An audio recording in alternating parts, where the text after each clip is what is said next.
encore une fois. Merci Seigneur pour ton amour. Merci Papa pour ta fidélité envers nous. Merci parce que nous pouvons dire Ebenezer, jusqu'ici l'Éternel nous a secourus. Seigneur, tu nous dis dans ta parole que lorsque deux ou trois sont réunis en ton nom, tu es là au milieu de nous. Cet esprit que tu touches nos cœurs pour que nous puissions recevoir ce que tu as pour nous cet après-midi et que cette parole tombe dans une terre fertile dans le cœur de chacun, de chacune. Dans ton nom précieux, Seigneur Jésus, nous te prions. Amen, amen, amen. Amen. Je prie que le mois de mars a bien commencé pour vous. Um, Personnellement, j'ai été bénie par les deux derniers enseignements de leader Jean-Luc, surtout le dernier, garder le silence. Je ne sais pas s'il y en a d'autres qui ont été bénis. Et si vous n'avez pas eu la chance d'écouter, d'assister à l'enseignement, l'enregistrement est disponible sur YouTube. L'enseignement, garder le silence. Donc aujourd'hui, c'est un plaisir pour moi d'être avec vous. On va parler un peu de l'héritage que nous laissons à nos enfants. L'héritage de foi que nous laissons à nos enfants. Et mon enseignement, mon étude ne sera pas longue aujourd'hui, mais on va aller droit au but. On vient de me faire signe que la prière de la communauté est incomplète.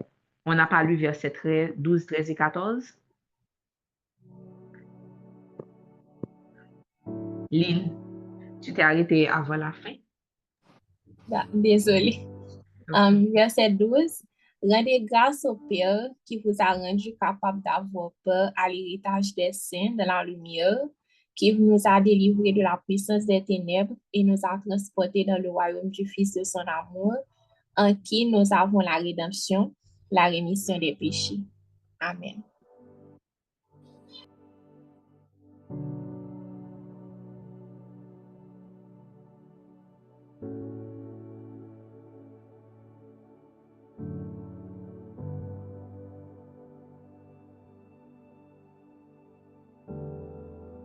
Amen. J'ai été déconnectée. Désolée. OK. Donc, comme je vous ai dit aujourd'hui, on va parler de l'héritage que nous laissons à nos enfants.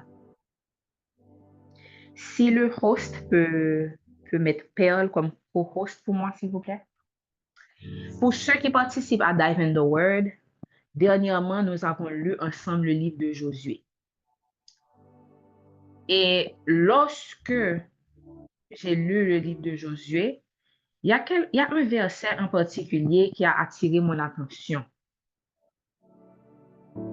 Et je vais aller vers ce verset pour vous.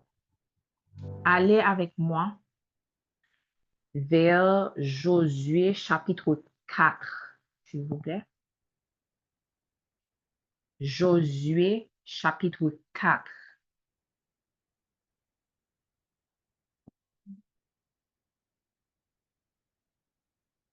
Faites-moi savoir si vous y êtes. Josué chapitre 4. Et nous allons lire ensemble les versets 4 à 9. Josué chapitre 4, versets 4 à 9 dans la version Bible du Semeur. Josué appela les 12 hommes qu'il avait désignés parmi les Israélites, un par tribu.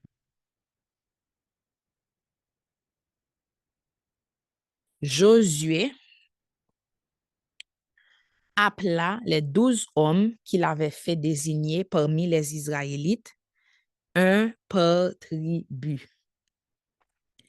Et il leur dit, passez devant le coffre de l'Éternel, votre Dieu, et allez au milieu du Jourdain.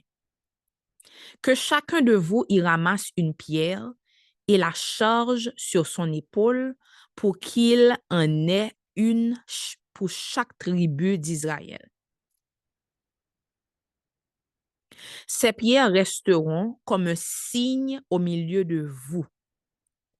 Lorsque par la suite vos fils vous demanderont ce que ces pierres signifient, pour vous, vous leur répondrez, Les eaux du Jourdain ont été coupées en deux devant le coffre de l'alliance de l'Éternel lorsqu'il a traversé le fleuve. Ces pierres servent de mémorial, rappelant pour toujours aux Israélites que les eaux du Jourdain ont été coupées en deux. Les Israélites firent ce que Josué leur avait ordonné. Ils prirent 12 pierres au milieu du lit du Jourdain, une pour chaque tribu d'Israël, comme l'Éternel l'avait demandé à Josué, et ils les emportèrent au campement et les posèrent là. Josué érigea aussi 12 autres pierres au milieu du lit du Jourdain, à l'endroit où les prêtres qui portaient leur coffre de l'Alliance avaient posé leurs pieds, et elles y sont restées jusqu'à ce jour. Soulignez pour moi les versets 6 et 7. Ces pierres resteront comme un signe au milieu de vous. Lorsque par la suite vos fils vous demanderont ce que ces pierres signifient pour vous, vous leur répondrez: les eaux du Jourdain ont été coupées en deux devant le coffre de l'alliance de l'Éternel lorsqu'il a traversé le fleuve. Ces pierres servent de mémorial, rappelant pour toujours aux Israélites que les eaux du Jourdain ont été coupées en deux. Amen. Et ce verset a beaucoup attiré mon attention. Pourquoi?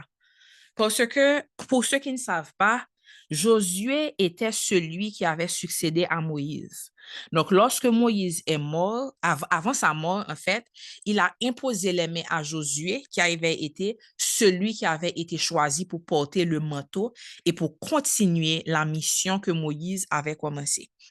Donc, on vous dit que la renommée de Josué a commencé à s'étendre parmi tous les Israélites et tout le monde l'écoutait, on l'honorait parce qu'il était le nouveau leader du peuple après Moïse.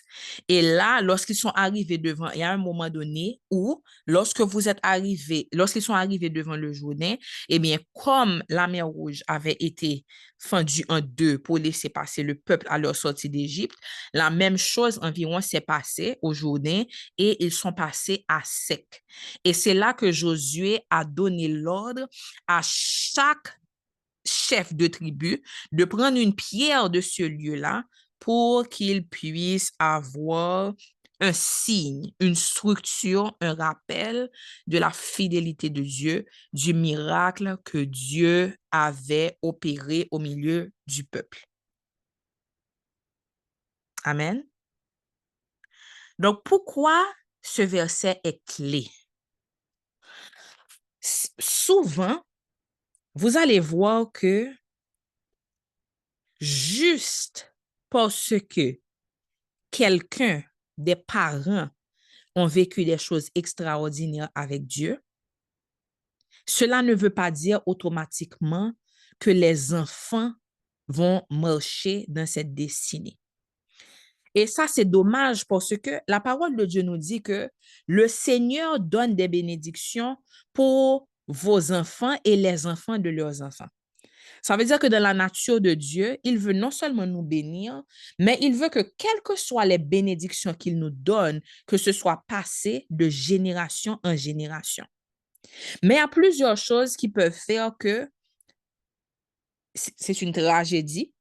Vous voyez un couple ou bien vous voyez certains membres d'une famille qui marchent de gloire en gloire, de victoire en victoire avec le Seigneur, et l'on a gardé progéniture, l'on a gardé timounio, c'est comme des gens qui sont complètement éloignés de l'Éternel. Quand vous regardez certaines attaques, certaines oppressions, certaines des choses auxquelles ils font face, tu te demandes, mais où est le Dieu que servent tes parents? Si tes parents peuvent marcher comme ça, de gloire en gloire et de victoire en victoire, ça ne fait pas de sens que la génération après eux soit comme ça. Est-ce que vous êtes là jusqu'à présent? Et je pense que ici, nous-mêmes, si nous marchons avec Dieu, je ne pas penser que nous t'avons que c'est nous-mêmes seulement qui ouais gloire bon Dieu, mais on veut aussi que cette bénédiction-là soit non seulement pour nous, mais pour nos enfants et les enfants de nos enfants. On va aller ensemble. Personne ne voit les slides. Je ne sais pas si tu peux arrêter et essayer de partager encore pour qu'on puisse voir les versets sur l'écran. Si tu peux arrêter de partager et essayer encore. Donc, j'ai choisi quelques versets. Comme je vous ai dit, ce sera très court ce soir, mais on va aller droit au but pour vous porter à réfléchir, pour dire, Seigneur, je veux que les bénédictions que tu as pour moi soient aussi pour mes enfants et les enfants de mes enfants. On va aller ensemble dans Psaume 77, versets 12 et 13. Psaume 77, versets 12 et 13, version Louis II, la parole de Dieu nous dit, « Je rappellerai les œuvres de l'Éternel, car je me souviens de tes merveilles d'autrefois. Je parlerai de toutes tes œuvres, je raconterai tes hauts faits. Je rappellerai les œuvres de l'Éternel, car je me souviens de tes merveilles d'autrefois. Je parlerai de toutes tes œuvres, je raconterai tes hauts faits. » Ça, c'est un psaume sur lequel nous devons méditer. Pourquoi?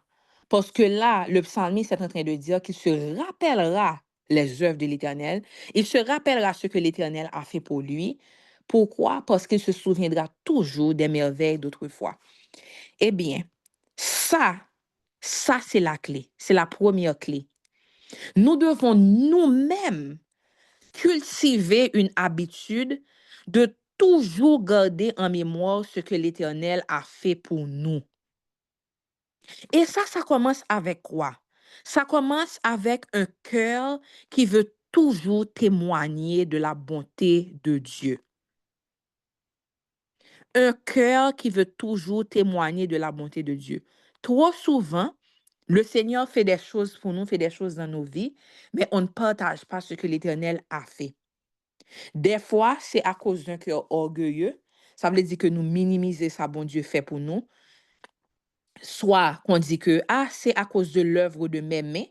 Ça nous ramène à Deutéronome, où le Seigneur avait mis le peuple d'Israël en garde, qui a dit que lorsque tu seras à la terre promise, lorsque ton grand et ton menu bétail se multiplieront, lorsque tu acquériras des richesses, que tu construiras des maisons, etc., etc., n'oublie pas l'Éternel, ton Dieu, qui t'a fait sortir du pays d'Égypte. Car si tu oublies l'Éternel, ton Dieu, ton cœur s'enflera d'orgueil et tu diras, c'est par ma force et par les œuvres de mes mains que j'ai accompli ces choses-là. J'aime beaucoup ce passage-là dans Deutéronome 8 parce que le Seigneur nous dit au peuple d'Israël et dit aussi à chacun de nous parce qu'il connaît la nature de l'homme. Lorsque tu seras à l'aise, le roi fin gen promesse là, le roi gen délivrance là, le roi gen réponse là. N'oublie pas l'Éternel, ton Dieu, qui t'a sorti de la situation dans laquelle tu étais. Donc, des fois, à cause de l'orgueil, on a tendance à minimiser les miracles que Dieu fait dans nos vies en disant que, c'est par ma force, c'est par mon intelligence, c'est parce que j'ai travaillé. Et on ne reconnaît pas la main de Dieu, qui est celui qui donne, celui qui prend, celui qui ouvre les portes, celui qui ferme les portes. Donc, lorsque nous-mêmes, en tant que filles de Dieu, en tant que fils de Dieu, on développe cette attitude de reconnaissance, côté que pour chaque bagaille, que le gros, que le petit, nous toujours un réflexe pour nous dire merci Seigneur. Merci Seigneur pour ce que tu as fait. Merci Seigneur pour ma famille. Merci Seigneur pour ce travail que tu m'as donné. Merci Seigneur. Ça veut dire que quel que soit ce qui arrive dans ta vie, tu reconnais que c'est par la main de l'Éternel que tu as eu ces choses-là. Proverbe 3, versets 5 et 6 nous dit, fais confiance et confie-toi en l'Éternel de toutes tes forces et ne t'appuie pas sur ta propre sagesse. Reconnais-le dans toutes tes voies et il aplanira tes sentiers. Amen. Proverbe 3, versets 5 à 6. Confie-toi en l'Éternel de toutes tes forces et ne t'appuie pas sur ta propre sagesse. Ne t'appuie pas sur tes propres ressources. Ne t'appuie pas sur tes propres connaissances. L'Éternel n'est pas en train de nous dire de ne pas travailler. Au contraire, il nous appelle à être des bons gérants et des bons multiplicateurs des ressources qu'il nous a données. Cependant, il nous dit de ne pas mettre notre espoir sur ces ressources-là, en disant que mes ressources sont mon Dieu. Il faut toujours voir que les ressources que nous avons sont des bénédictions que l'Éternel nous a données, des bénédictions que l'Éternel nous a prêtées, afin que nous soyons de bons gestionnaires pour multiplier tout ce qu'il nous a donné par sa grâce. Amen. Donc, l'orgueil nous pousse à ne pas reconnaître ce que l'Éternel a fait. L'orgueil nous pousse à ne pas témoigner, ne pas ouvrir notre bouche pour dire merci Seigneur. Donc, la première clé, c'est que nous-mêmes, nous devons être des gens, nous devons être des filles, des fils qui constamment donnent l'honneur à Dieu. Merci Seigneur. Merci Seigneur pour ces portes que tu as ouvertes pour moi. Merci Seigneur pour tout ce que tu m'as donné. Parce que lorsque vous développez un cœur qui témoigne, lorsque vous développez un cœur qui est reconnaissant, ça fait que la louange est toujours dans votre bouche. Il a dit que moun sa toujours gen bagay, c'est toujours Dieu, Dieu, Dieu, Dieu, Dieu. Mais maintenant, vos enfants vont grandir dans un environnement où ils vous entendent toujours parler de ce que Dieu a fait. Ils vont grandir dans un foyer où ils sauront que, quelles que soient les circonstances, c'est pas juste garder, ouais que on était dans une situation difficile et puis, boum, la situation s'est résolue. Ils doivent avoir des parents qui n'ont pas honte de dire que c'est de l'Éternel que ces choses sont venues. Ils doivent avoir le réflexe de voir que dans les bons et dans les mauvais moments, je voyais mes parents à genoux pour demander l'aide à Dieu. Je lève mes yeux vers les montagnes. D'où me viendra le secours? Le secours me vient de l'Éternel qui a fait les cieux et la terre. Et à ce moment-là, OK, ils diront que ils ont vu. Ils ont vu la main de l'Éternel se manifester dans la vie de leur famille. Et la Bible dit, montre à un enfant le chemin dans lequel il doit marcher et lorsqu'il sera vieux, il ne s'en détournera pas. Ça veut dire que dans le livre de Proverbes, l'Éternel nous donne une clé. Il nous dit que tu peux montrer à l'enfant les voies de l'Éternel. Ça ne veut pas dire qu'il n'y aura pas des moments où l'enfant va se détourner. C'est pour ça que Jésus nous a donné l'exemple du fils prodigue, que nous sommes tous d'ailleurs, avant de connaître, avant d'accepter Jésus comme notre Seigneur et Sauveur, nous sommes tous des fils prodigues en train de nous éloigner de la maison. Mais cependant, parce qu'il y a la parole de Dieu qui est ancrée en eux, bon Dieu a toujours joint un gens pour le râler au vini, quel que soit le temps que ça prend. Mais est-ce que vous-même, quel est l'héritage que vous leur laissez? Est-ce que vous faites en sorte que la parole soit cachée dans leur cœur? Est-ce que vous leur donnez des preuves que vous-même, quand vous vous mettez à genoux, quand on traverse telle situation, on a mis nos genoux à terre et l'Éternel nous a secourus. Donc ça, c'est une question à se poser. Est-ce que je montre que je dépends de l'Éternel? Il faut raconter ce que l'Éternel a fait et aussi laisser des évidences de la bonté de l'Éternel.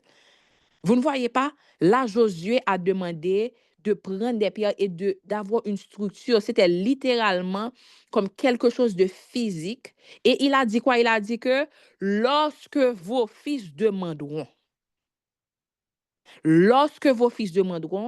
vous leur répondrez. Voici ce que l'Éternel avait fait.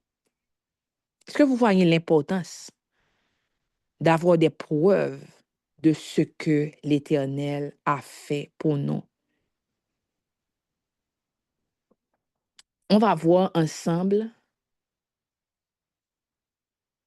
dans Psaume 143, verset 5. Psaume 143, verset 5. Je me souviens des temps anciens. Je me redis tout ce que tu as fait et je médite sur l'œuvre de tes mains. Je me souviens des temps anciens. Je me redis tout ce que tu as fait. C'est pas je dis aux autres, non? Même à toi-même, il faut que tu te rappelles de ce que l'Éternel a fait. Mon âme bénit l'Éternel.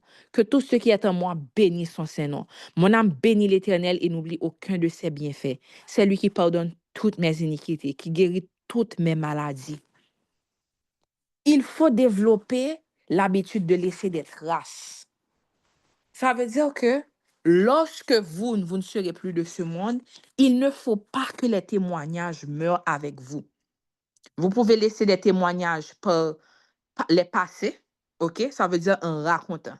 Vous racontez à vos enfants, vous racontez aux membres de votre famille, voici la situation qu'il y avait, voici comment l'Éternel est venu avec une réponse et voici comment il a été fidèle à ce qu'il avait promis.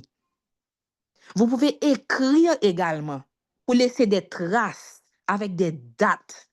Et c'est pour ça que je vous dis toujours, des fois, lorsque l'Éternel vient pour vous donner quelque chose, que ce soit un rêve, lorsqu'il vous donne une prophétie, lorsque vous recevez une prophétie d'un homme de Dieu ou d'une femme de Dieu, écrivez quelque part avec la date.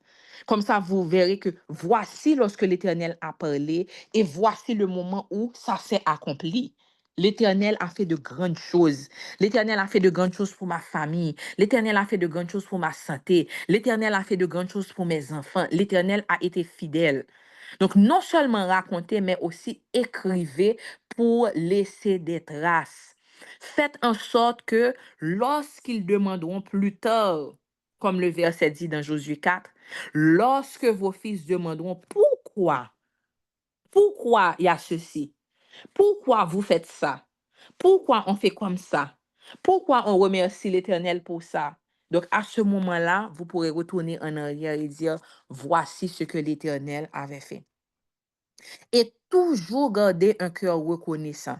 Vous ne devez jamais, vous ne devez jamais vous laisser votre cœur devenir froid à ce que l'Éternel fait ou ce que l'Éternel a déjà fait. Ça veut dire quoi? Ça veut dire que faut nous pas jamais quitter un miracle que bon Dieu t'a fait pour nous, tourner en bagaille qui dérisoire. C'est-à-dire que, OK, pour le moment, je me réjouis, je dis merci à Dieu. Et puis, à un certain moment donné, c'est comme si ça ne nous dit rien. Il faut toujours demander au Saint-Esprit de laisser notre cœur en feu pour tout ce que Dieu a fait. Parce que plus vous êtes reconnaissant pour ce que Dieu a fait autrefois, plus vous serez ouvert à recevoir des bénédictions aujourd'hui. Faut nous pas jamais bouquer. Faut nous pas jamais... You have to never grow cold of what God is doing. Tout ça, bon Dieu fait, c'est merveille. Tout ce que Dieu fait doit toujours être une merveille à vos yeux. Amen.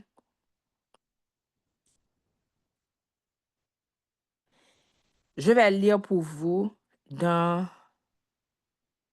Josué. Attendez-moi. Pierre, est-ce que je t'avais donné un autre verset? Si tu peux continuer à aller pour moi. Josué 21, verset 45. Ainsi, toutes les promesses de bienfaits que l'Éternel avait données au peuple d'Israël s'accomplirent, aucune d'elles ne resta sans effet. Josué 21, verset 45. Ainsi, toutes les promesses de bienfaits que l'Éternel avait données au peuple d'Israël s'accomplirent, aucune d'elles ne resta sans effet. Mais pour pouvoir confirmer que Dieu a bel et bien été fidèle, il faut quoi? Il faut savoir ce qu'il avait dit. Il faut savoir ce qu'il avait promis. Donc, c'est pour ça que nous, le plus bel héritage que nous pouvons laisser à nos enfants,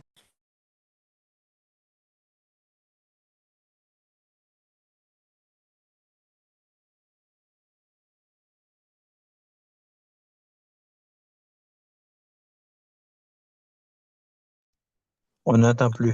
voilà. Il ne faut pas, le meilleur héritage qu'on peut donner, c'est vraiment laisser des traces de ce que Dieu a fait. Et pour pouvoir laisser des traces de ce que Dieu a fait, nous devons pouvoir aussi avoir des preuves de ce que Dieu avait promis. Donc, ne vous contentez pas seulement de raconter ou de parler ou de vous réjouir lorsque Dieu a fait, mais il faut noter. Il faut dire, voici à quel moment j'ai reçu la promesse. Voici à tel moment je traversais la vallée de l'ombre de la mort. Là, on traversait la vallée de Baca. Là, il y avait telle maladie. Là, il y avait telle oppression. Là, voici ce que le médecin a dit. Et voici comment l'Éternel a parlé. En ce jour-là, nous avons reçu ce mot. En ce jour-là, nous avons reçu cette promesse. En ce jour-là, nous avons lu cette promesse dans la Bible et nous avons saisi cette promesse. Jusqu'au jour où la délivrance de l'Éternel arrive pour que vous puissiez dire, l'Éternel l'a fait. Ebenezer, Ebenezer, jusqu'ici l'Éternel nous a secourus. Mais vous ne pouvez pas être des chrétiens, on est chrétiens entre adultes, mais on est chrétien entre adultes, mais on va attendre qu'ils soient plus grands. Beaucoup de parents chrétiens commettent cette erreur. Ils pensent que les enfants sont trop petits, qu'ils n'ont pas l'âge de comprendre. Je ne vous dis pas d'aller dans tous les détails du livre de Juge avec un enfant de 7 ans, un enfant de 8 ans. On peut passer dessus, mais comme on est arrivé aujourd'hui à Juge 20, combien? Il y a beaucoup de violence là-dedans. Ce sont des choses qui sont vraiment, vraiment intenses. OK? Donc, mais quand même, il ne faut pas dire que, ah, il est trop petit. Pourquoi? Parce qu'il y a un pasteur qui a dit quelque chose une fois qui est resté avec moi. Pasteur Bill Johnson a dit, There is no such thing as a baby Holy Spirit. Est-ce que vous comprenez ça? Il y a rien de tel qu'un bébé Saint-Esprit. Ça veut dire, un monde qui a Saint-Esprit, il a tout Saint-Esprit en net. Ça n'existe pas un bébé Saint-Esprit, un enfant Saint-Esprit. Et à n'importe quel âge, quelqu'un peut être rempli du Saint-Esprit. Ça veut dire quoi? Ça veut dire que dès cet âge-là, on doit planter des graines. Vous devez inviter les enfants à être dans cet environnement-là et à absorber certaines choses et vous serez étonnés de voir que plus tard, ils se rappelleront et Dieu va les utiliser. Pourquoi? Dieu va les utiliser parce que la foi des enfants est pure. Jésus l'a dit, laissez venir à moi les petits enfants, car le royaume des cieux appartient à ceux qui leur ressemblent. Un enfant a beaucoup plus de chances de vivre des choses extraordinaires que nous.